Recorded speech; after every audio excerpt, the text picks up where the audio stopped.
오늘 다 같이 읽으실 성경 말씀은 창세기 19장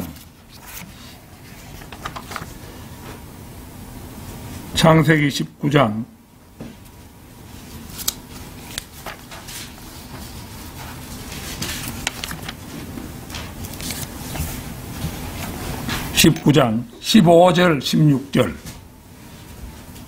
15절 16절 두 절 말씀입니다.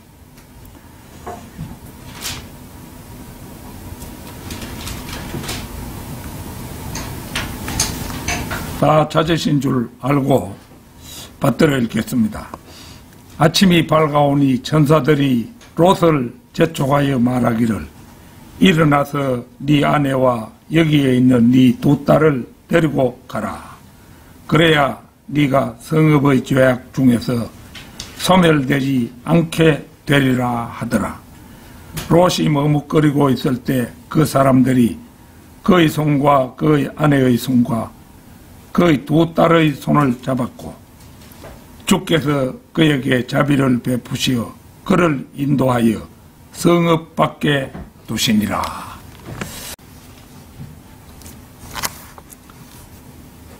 자, 오늘은 서둘러라. 더 이상 머뭇거릴 시간이 없다. 이 서둘러라 다음에 쉼표를 찍고 더 이상 머뭇거릴 시간이 없다. 이런 제목으로 말씀을 드리겠습니다. 아담이 에덴 동산에서 범죄한 뒤 한 번 타락한 인간의 본성은 회복되지 않은 채 노아의 홍수 심판을 받았고 홍수 후에도 인간의 악행은 계속되어 아브라함의 조카 롯이 사는 소돔과 또 고모라가 불과 유황의 심판을 받습니다. 오늘의 본문 말씀은 소돔성에 불의 심판이 내리기 직전의 모습입니다. 하루의 시간으로 추정하자면 대략 새벽 4시 30분에서 5시 30분 사이로 추정해 볼 수가 있습니다. 롯과 그 아내와 두 딸은 황망 중에 무엇을 가지고 떠나야 할지 우왕좌왕 허둥대며 갈피를 잡지 못하는 사이 급기야 아침이 밝아온 시각입니다.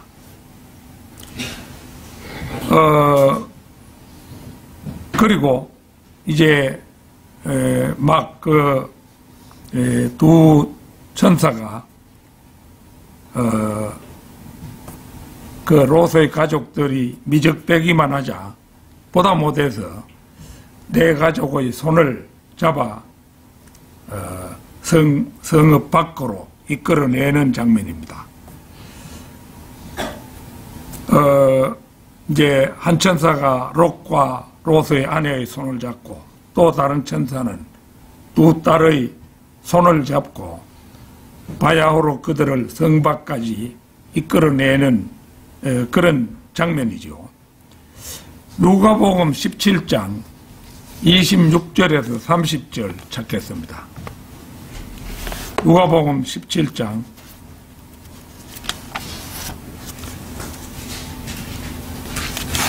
26절에서 30절입니다.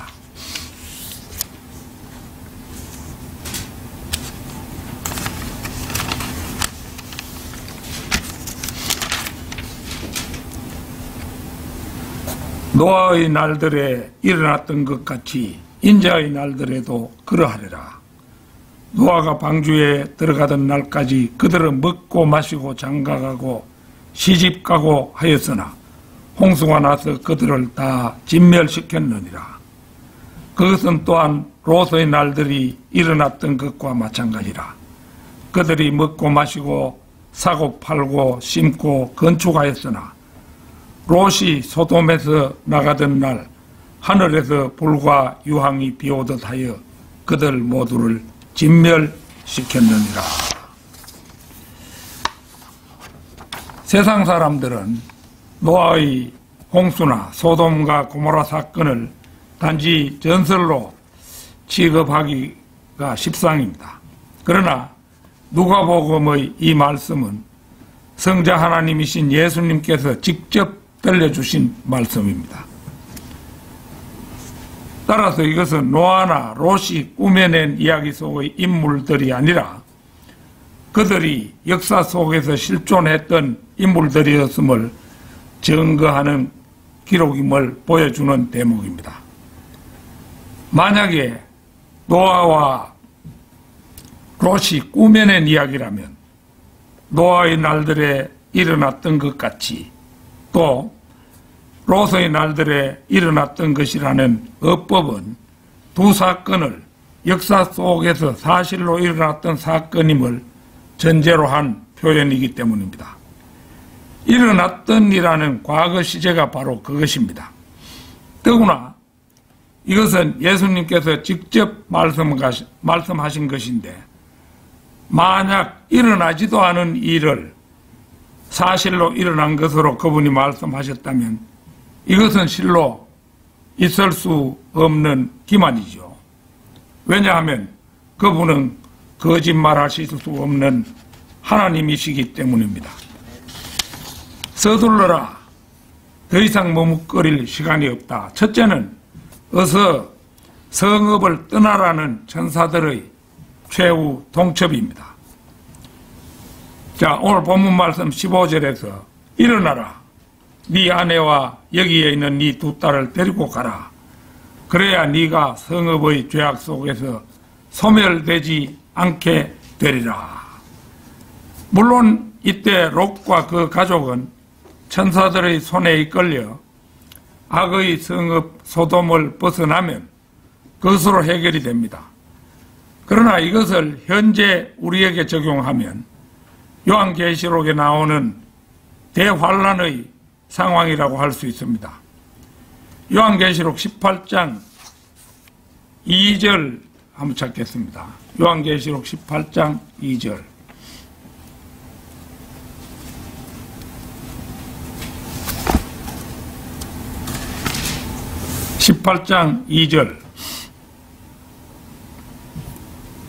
그가 큰 음성으로 힘있게 외쳐 말하기를 큰 바빌론이 무너졌도다 무너졌도다. 마귀들의 거처가 되었고 온갖 더러운 영의 소굴이요 모든 더럽고 가증한 새의 소굴이로다. 마귀들과 더러운 영과 더럽고 가증한 새들이 서로 연결되어 있지요. 더러운 영들은 더러운 새와 같습니다. 마태복음 13장 19절을 보면 사탄은 하나님의 말씀을 훔치는 새로 비유됩니다. 자, 마태복음 13장 31절 32절 찾겠습니다. 마태복음 13장 31절 32절입니다.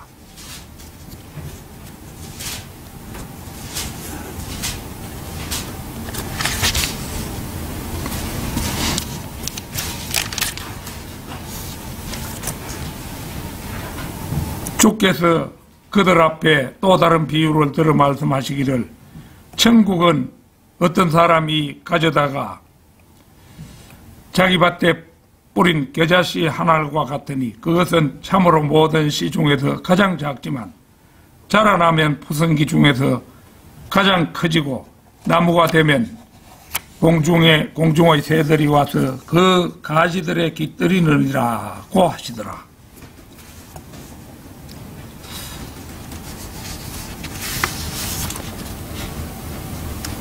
로마 가톨릭 신자들의 믿음은 곧 어머니 믿음이라고 우리가 부를 수 있지요.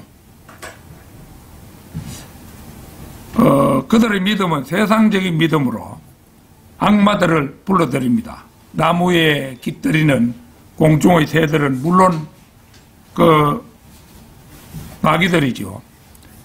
요한계시록 18장 3, 4절 또 고리 돌아가서 읽겠습니다. 요한계시록 18장 3절 4절입니다.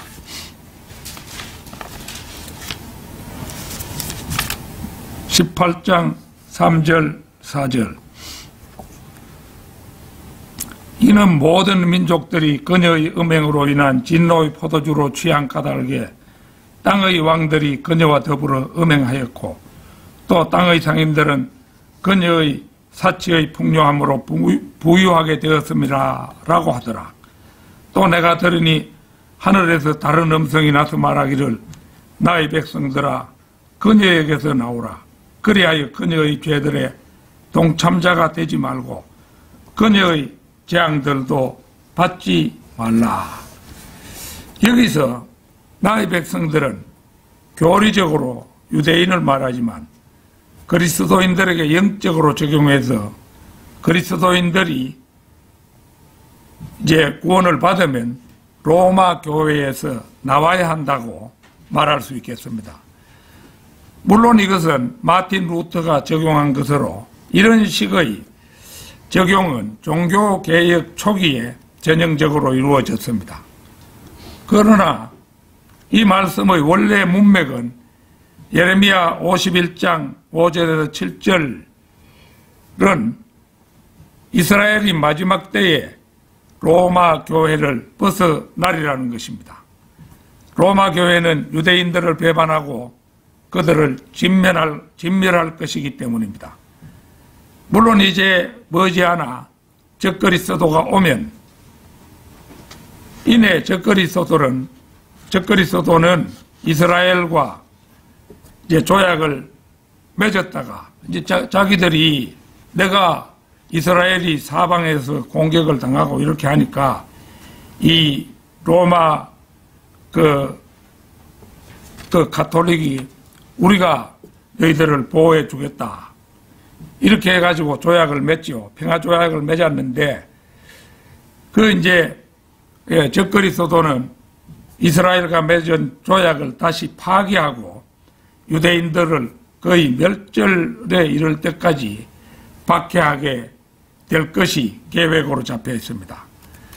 물론 현재 로마 가톨릭에 몸담고 있는 이방인들은 그들의 거짓말에 더 이상 속지 말고 그녀에게서 나오는 것이 곧 지옥으로부터 벗어나는 길임은 두말할 나위가 없습니다.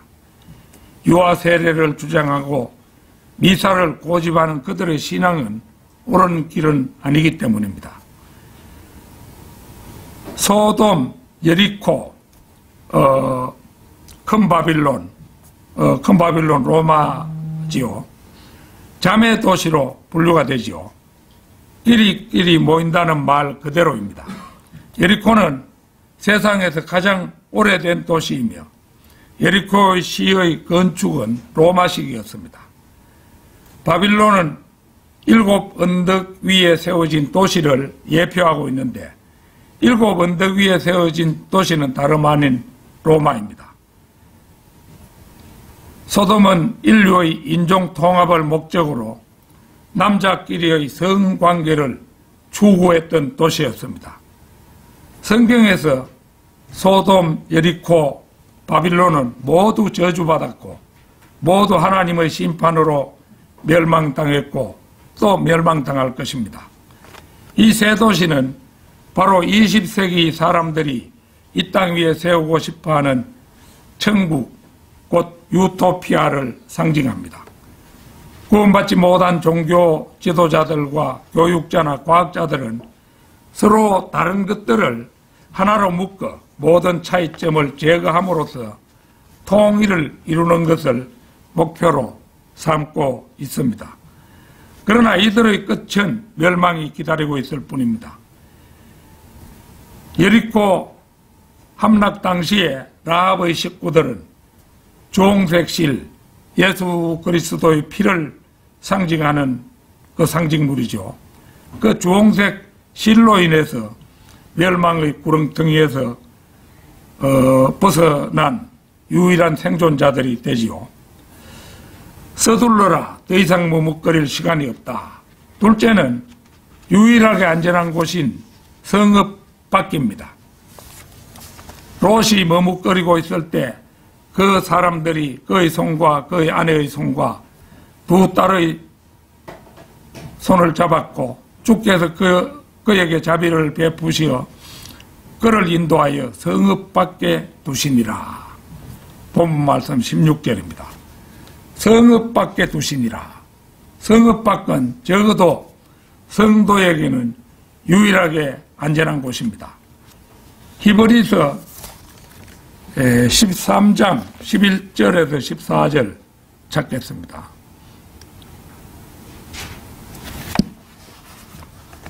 히브리서 13장 11절로 13절입니다. 14절입니다. 이는 죄를 위해 대제사장이 성소에 피를 가지고 들어가는 그 짐승들의 몸은 진영 밖에서 태우기 때문이라. 그런즉 예수께서도 자신의 피로서 사람들을 거룩하게 하시려고 성문 밖에서 고난을 받으셨느니라. 그러므로 우리도 그의 수치를 짊어지고 진영 밖에 있는 그에게로 나아가자. 여기에는 우리에게 영구한 도성이 없는 고로 우리는 장차 올 도성을 찾고 있노라. 이는 죄를 위해 대제사장이 성소에 그 피를 가지고 들어가는 그 짐승들의 몸은 진영 밖에서 태우기 때문이라. 예수님은 제단에서 드려지는 하나님의 어린 양입니다. 그런데 그분은 성소에서 드려지지 않고 왜 진영 밖에서 드려져야 했을까요? 율법에 따르면 성막에서 동물을 잡으면 그 피는 성소로 가져가고 불결한 것들은 진영 밖에서 태운다고 되어 있습니다. 그렇다면 그분께서 불결하게 드려지셨다는 말일까요? 그렇습니다. 바로 그분은 우리를 위해 동물의 불결한 부분이 되신 것입니다. 예수 그리스도께서는 제단 위의 제물이나 유월절 어린 양도 되시지만 또한 갈보리에서 죽으심으로 불결하여 거절당해 버려진 제물의 몸뚱어리가 되신 것입니다. 출애굽기 29장 14절 찾겠습니다. 출애굽기 29장 14절.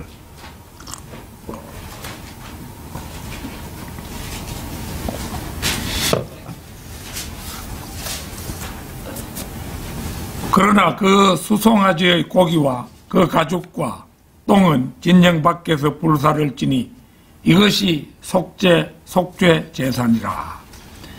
예수님께서 우리를 위해 죄와 저주가 되셨을 때 그분은 사탄의 자리에 서서 사탄과 모습으로 저주를 받으셨습니다. 예수님은 하나님께로부터 버림받으신 것입니다. 그분은 거절당해 진영 밖에 버려지셨습니다. 문둥병자도 이와 똑같은 취급을 당합니다. 레위기 13장 45절 46절 찾겠습니다. 레위기 14장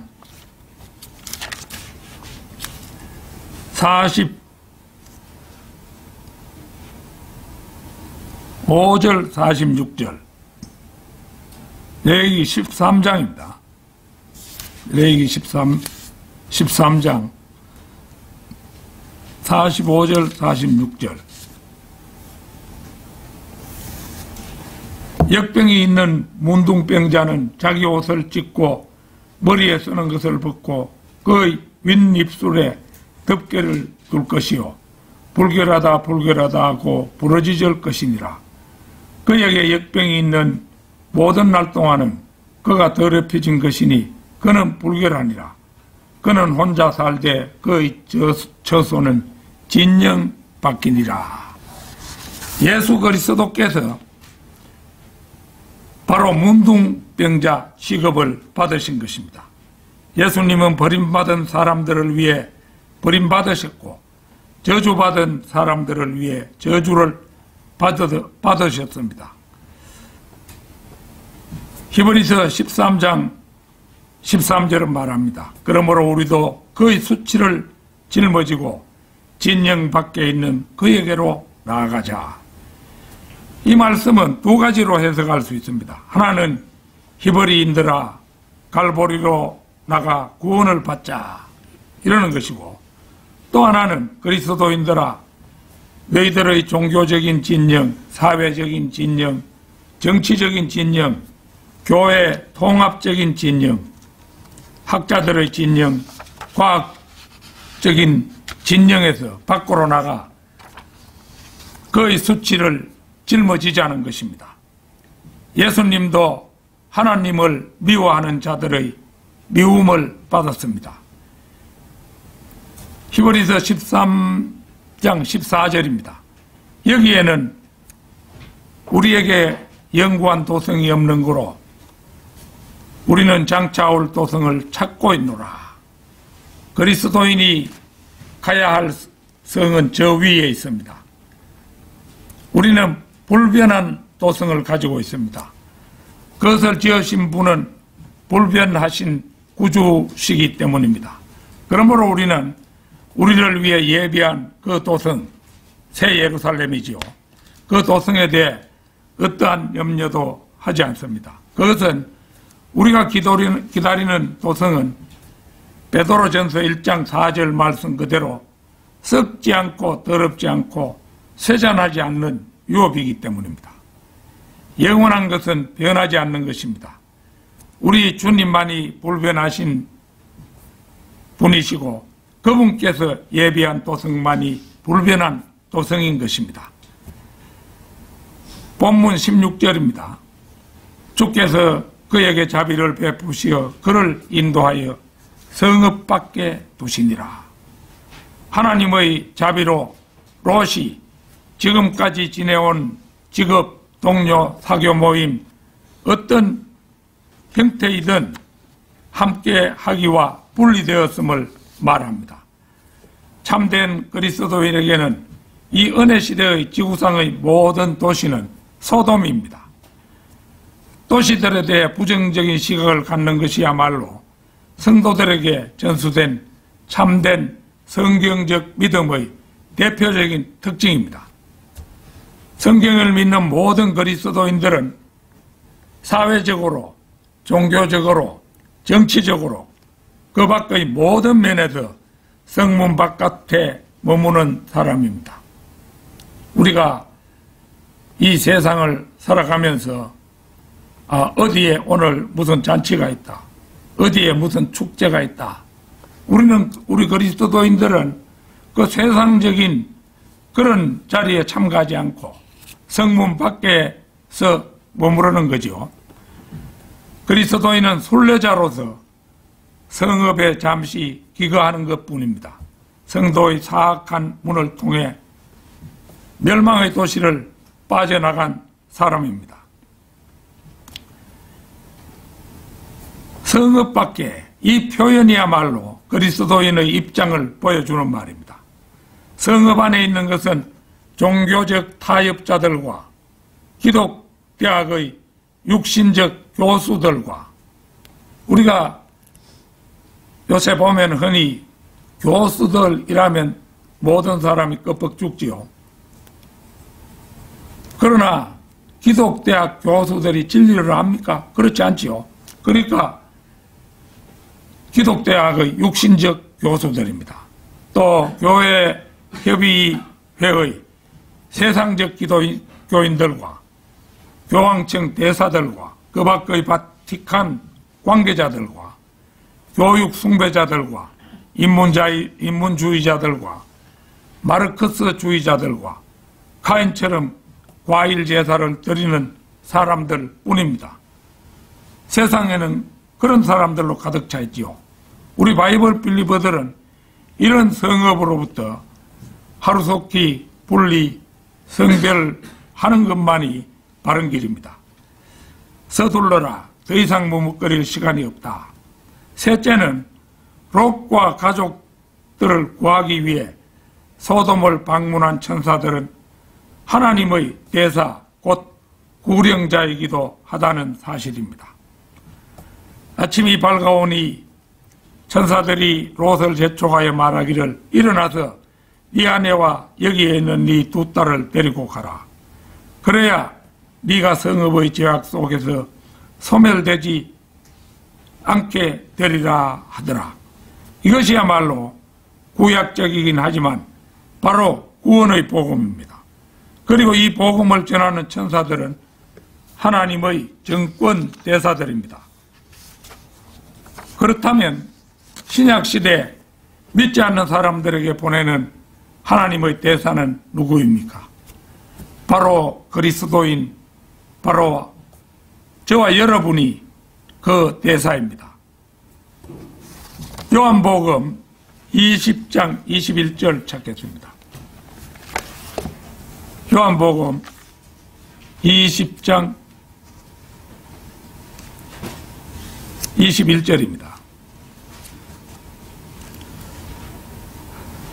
그때 예수께서 그들에게 다시 말씀하시기를 너희에게 평강이 있으라. 내 아버지께서 나를 보내신 것 같이 나도 너희를 보내노라 하시고, 보는 것처럼 주 예수 그리스도께서는 지금 나도 너희를 보내노라고 말씀하십니다. 이것이 바로 대위임이라는 것인데, 대위임, 이 영어로는 Great Commission 이렇게 부르는 건데요. 곧 지상명령이라는 것입니다.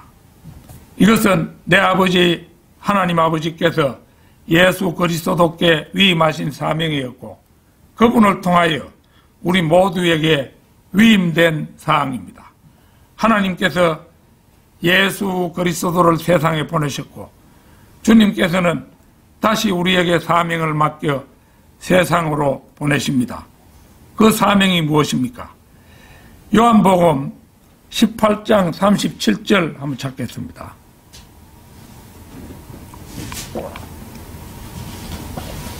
(18장 37절)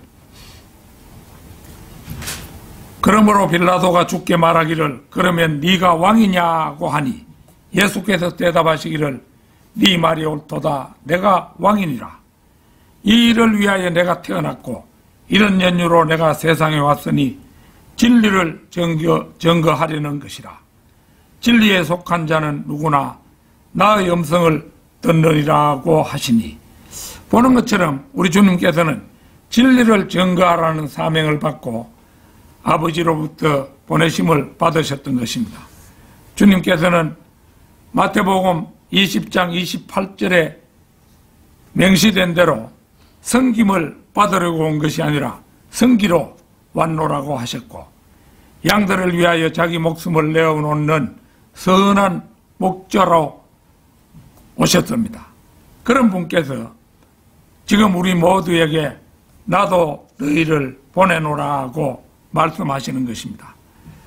우리 모두는 섬기라고 보내심을 받았습니다. 죄인들을 그 혼들을 이겨오라고, 죄인들에게 그 혼들을 이겨오라고 보내심을 받았다는 말입니다. 이를 위해서 우리 모두는 목숨을 내놓아야 합니다. 우리는 복음을 위해서, 그리스도를 위해서 우리 자신의 목숨을 내놓을 수 있어야 합니다. 우리는 진리를 증거하라고 보내심을 받았습니다. 항상 배우나 진리의 지식에는 결코 이룰 수 없는 시대라고 디모데후서 3장 7절에서 성경은 말씀합니다. 이것이 바로 마지막 날들의 아주 어려운 때, 디모데후서 3장 1절에서 마지막 날들의 아주 어려운 때라고 말씀하죠. 그 아주 어려운 때에 해당합니다. 사람들이 거기 바로 후서 디모데후서 2장을 보면은 사람들이 자기를 사랑하고 돈을 사랑하며 자긍하고 교만하며 하나님을 모독하고 부모에게 불순종하며 감사하지 아니하고 거룩하지 아니하며, 바로 이런 사람들이 우리가 복음을 전해야 하는 자들입니다. 진리에 대적하는 자들, 하나님을 섬기기보다 자신을 높이는 대교자들, 바른 성경을 거부하는 자들, 바로 이런 자들로 세상은 가득 차 있습니다. 이들에게 복음을 전파하라고 나의 아버지께서 나를 보내신 것 같이 나도 너희를 보내노라고 주님께서는 말씀하십니다. 그래서 우리 모두는 진리를 증거해야 합니다. 바른 성경을 들고 세상으로 나아가 진리를 전파해야 합니다. 주님께서는 바로 그런 우리를 위해서 기도해 주십니다. 요한복음 17장 보겠습니다. 17장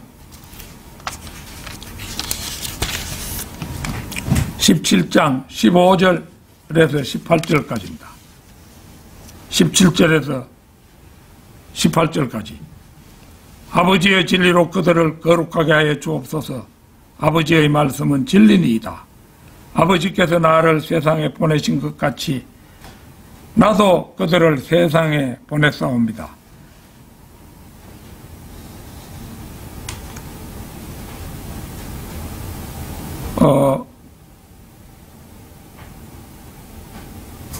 바로 그 부분인데 15절부터 한 번 더 읽겠습니다. 내가 기도하옵는 것은 아버지께서 그들을 세상에서 데려가시라는 것이 아니었고 그들을 악에서 보호해 주시라는 것이옵니다. 내가 세상에 속하지 아니한 것 같이 그들도 세상에 속하지 않사옵니다. 아버지의 진리로 그들을 거룩하게 하여 주옵소서. 아버지의 말씀은 진리니이다. 아버지께서 나를 보내신 것 같이 나도 그들을 세상에 보냈사옵니다. 주님께서는 우리를 세상에 보내시면서 이렇게 악에서 보호해 달라고 기도하셨습니다. 그런데 더욱 놀라운 사실은 주님께서는 우리만이 아니라 우리가 복음을 믿을 사람, 우리가 전하는 복음을 믿을 사람들도 아울러 위해서 기도하셨습니다. 그러니까 우리가 구령할 때 반대하지 않고 고분고분 받아들이는 사람들 있잖아요. 그들을 위해서 우리 주님께서는 기도하셨습니다. 바로 뒤 20절입니다. 그러나 나는 이들만을 위하여 기도하는 것이 아니었고 그들의 말을 통하여 나를 믿을 사람들도 위한 것이 옵니다. 어떻습니까? 정말 놀라운 말씀 아닙니까? 바로 그러하기에 우리는 담대하게 우리의 목숨을 내놓고 복음을 전해도 됩니다. 바로 그렇기 때문에 우리 그리스도인들은 세상으로 뛰쳐나가서 길모퉁이에 서서 광장에 서서 죄인들을 주 예수 그리스도에게 인도하는 일에 담대히 나서야 합니다. 겁내지도 말고 부끄러워하지도 마십시오. 그분께서 여러분을 지키실 것입니다. 결론적으로 지금 세상은 마지막 때입니다. 아담 때 타락했던 인간의 양심은 4000년 만에 둘째 아담 우리 주님께서 오셔서 회복시켜 온 지도 2000년이 지났습니다. 그 전에 우리가 한번 계산해 본 바 있었지요. 인류 역사상 구원받은 사람이 몇 명이나 되겠느냐. 이렇게 할 때 그 어린아이 시절에 선악간에 분별이 없는 어린아이 시절에 죽은 아이들이 약 20억 명. 그리고 예수님의 복음을 믿고 구원받은 사람이 약 20억 명. 이래서 총 40억 명이 새 예루살렘 성에 들어간다고 러크만 목사님은 계산하셨습니다. 그런데 주님께서 2000년이 되시면서 그 2030년 그 무렵에 이제 복음을 전하시면서 그렇게 한 지도 2000년이 벌써 지났지요. 지금은 누가 뭐라고 해도 주님께서 오실 때가 임박한 마지막 때입니다. 세상은 갈수록 모든 것이 무너져 가고 있습니다. 우리는 지금 우리가 누리는 것보다 세상 것을 더 가지려고 욕심내서는 안 됩니다. 히브리서 13장 5절은 너희의 생활 방식에 탐욕이 없도록 하고 현재 가진 것들로 만족하라고 우리에게 권면합니다. 오늘이나 내일 그분께서 공중에 오셔서 우리 이름을 부르시더라도 더 이상 가질 미련이 없이 흔쾌히 모든 것을 두고 떠날 수 있는 우리 모두가 되기를 소망합니다. 다 같이 기도드리겠습니다.